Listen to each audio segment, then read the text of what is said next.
无论如何，我一定要保住锦溪。原来是甄嬛的贴身宫女锦溪和首领太监苏培盛谈起了恋爱。我现在才来说要陪你，有些晚了。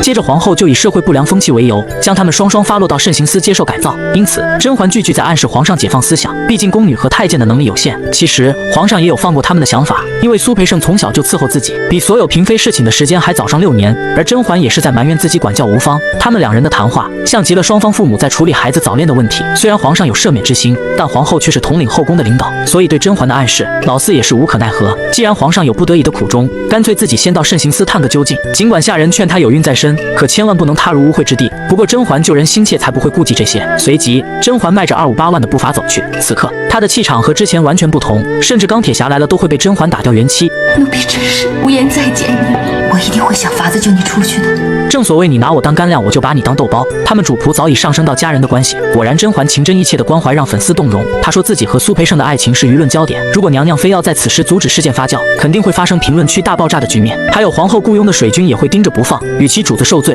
不如让自己承担所有。自办回宫实属不易，宁可要以大局为重。这奴婢一个不怕的，你好生的自保，平平安安的把孩子生下来。这就是甄嬛非要救锦溪的原因。毕竟能干的下属比比皆是，唯独最懂领导的却少之又少。所以在关键时刻，能替领导分忧的才是重点扶持对象。甄嬛又询问他苏培盛的现状。奴婢原本也不做他想，只是两个人互相利用、互相依靠的，好好过日子罢了。谁知道那日在慎刑司，竟怎么拷打也不说出奴婢，奴婢要多出几分真心了。别看苏培盛的身体不完整，但是遇到正事绝对好使。他就是自己一直想托付的纯汉子，可如此深情的男人却遭受着毒打，这分明就是皇后在阻碍一个优秀太监的进化之路。苏培盛那边我会打点好，你自己要保重。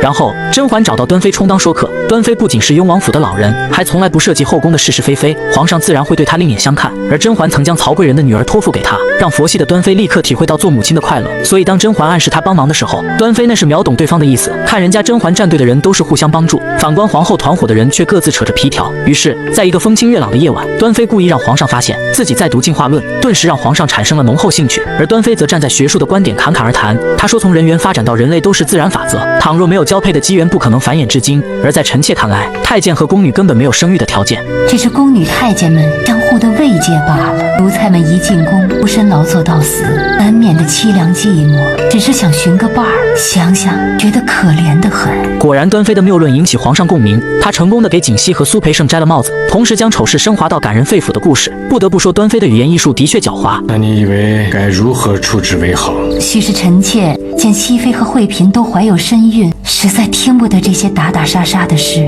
而这句话才是他的点睛之笔，以孩子积德行善的理由说事，这刚好戳中皇上的下怀，既能封住他人的嘴，又给了皇上台阶，自然就可以名正言顺地释放他们。第二天，锦溪和苏培盛就分别见到了各自的奶妈。回来了。